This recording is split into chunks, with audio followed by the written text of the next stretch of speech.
Mayor Suresh Babu దాఖలు చేసిన పిటిషన్పై ఆంధ్రప్రదేశ్ హైకోర్టు కీలక తీర్పు ఇచ్చింది. అవినీతి అక్రమాల ఆరోపణలు ఎదుర్కొంటున్న కడప మాజీ మేయర్ సురేష్ బాబును పదవి నుంచి ప్రభుత్వం తొలగించింది.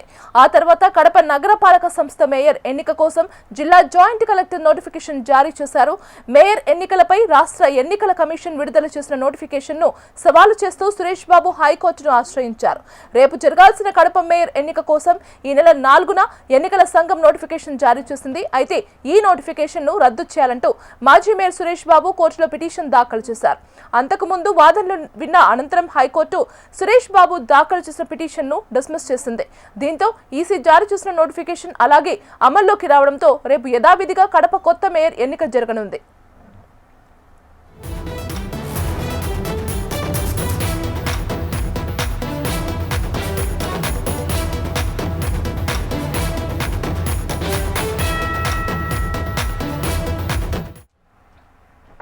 కడప మాజీ మేయర్ సురేష్ బాబు దాఖలు చేసిన పిటిషన్ పై ఆంధ్రప్రదేశ్ హైకోర్టు కీలక తీర్పు ఇచ్చింది.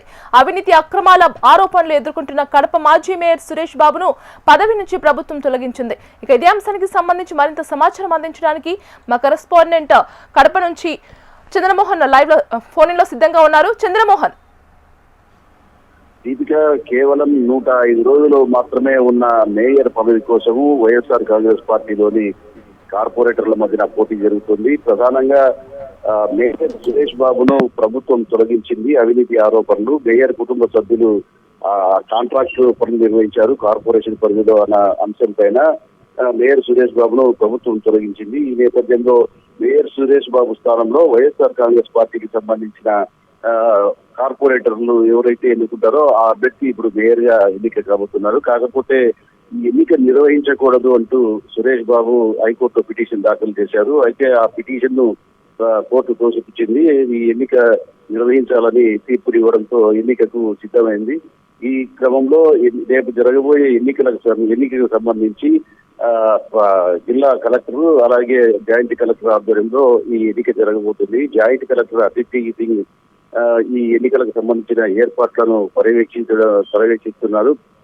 ప్రధానంగా మొదటి నుంచి కూడా వైఎస్ఆర్ కాంగ్రెస్ పార్టీకి సంబంధించిన మున్సిపల్ కార్పొరేషన్ పాలక వర్గంలో మెజారిటీ సభ్యులు వైఎస్ఆర్ కాంగ్రెస్ పార్టీ సభ్యులు ఉన్నారు. కాకపోతే వీరిలో ఎన్నికల ముందు తర్వాత 8 మంది కార్పొరేటర్లు టీడీసీలో చేరారు. మరో 2 కార్పొరేటర్లు మరణించడం జరిగింది. దీంతో దాదాపు 39 మంది కార్పొరేటర్లు వైఎస్ఆర్సీపీకి ఉన్నారు. ఉన్న నేపథ్యంలో వారిలో కూడా కొంతమంది అంటే 2 గ్రూపులుగా విడిపోయారు. సురేష్ బాబు ఎన్నిక కంటే ముందు జరిగిన పరిణామాల నేపథ్యంలో ఎమ్మెల్యే మాధవిరెడ్డికి మేయర్ సురేష్ బాబుకు మధ్యన కుర్చీ వివాదం తెలిసింది. మేయర్ తో పాటు తనకు సమానంగా కుర్చీ వేయాలంటూ ప్రోటోకాల్ ప్రకారం పాటించాలంటూ మాధవిరెడ్డి కార్పొరేషన్ సమావేశాల్లో ఆమె పట్టుబట్టడం జరిగింది. అయితే దీనికి మేయర్ అలాగే వైఎస్ఆర్ కాంగ్రెస్ పార్టీకి సంబంధించిన కార్పొరేటర్లు వ్యతిరేకించడం జరిగింది. దీంతో గత ఏడాది కాలంగా పెద్ద ఎత్తున గొడవ జరుగుతూనే ఉంది. మేయర్ కు ఎమ్మెల్యేకి మధ్య జరుగుతున్న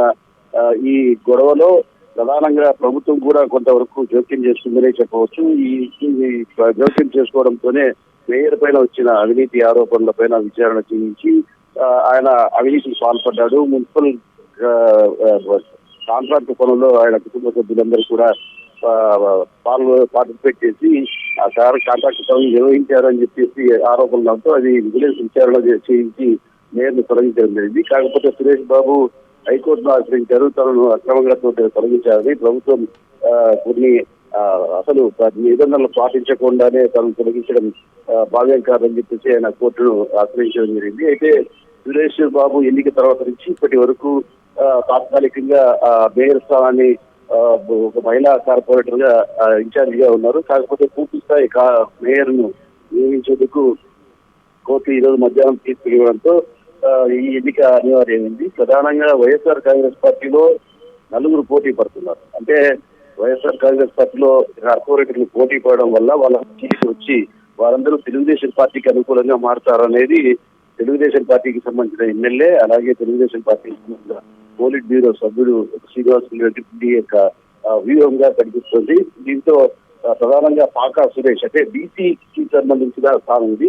ఈ స్థానం నుంచి పాకా సురేష్, మల్లీశ్వరి, మల్లికార్జున, వాణి అనే వైఎస్ఆర్ సీపీకి సంబంధించిన కార్పొరేటర్లు పోటీ పడుతున్నారు. వీరిలో కొంతమంది తెలుగుదేశం పార్టీకి సంబంధించిన కార్పొరేటర్ల సపోర్ట్ కూడా తీసుకుంటున్నట్టు తెలుస్తుంది. కాకపోతే వైఎస్ఆర్ సీపీకి సంబంధించిన రాష్ట్ర నాయకత్వం అలాగే ముఖ్యమంత్రి ఎవరి పేరు మాజీ ముఖ్యమంత్రి జగన్మోహన్ రెడ్డి ఎవరి పేరు నిర్ణయిస్తారో వారు మాత్రమే రేపు ఎన్నికల్లో పాల్గొంటారు, ఎన్నికల్లో నిలబడతారని చెప్పేసి వైఎస్ఆర్ కాంగ్రెస్ పార్టీకి సంబంధించిన నాయకులు చెబుతున్నా కూడా ప్రధానంగా నలుగురు ఈ పాకా సురేష్, మల్లీశ్వరి, మల్లికార్జున, వాణి ఈ నలుగురు కూడా బీసీ క్యాండిడేట్ గా వారు బరిలో ఉండే అవకాశం ఉంది. కాకపోతే ఇంకా రేపు ఏ రకంగా జరుగుతుంది అన్న ఆసక్తి అన్ని వర్గాల్లోనూ వ్యక్తమవుతుంది. అటు తెలుగుదేశం పార్టీలోనూ ఇటు వైఎస్ఆర్ కాంగ్రెస్ పార్టీలోనూ ఈ ఎన్నిక ఏ మలుపు తిరగబోతోంది అన్న ఆసక్తికరమైన చర్చ అయితే జరుగుతుంది. Right Chandramohan, thank you.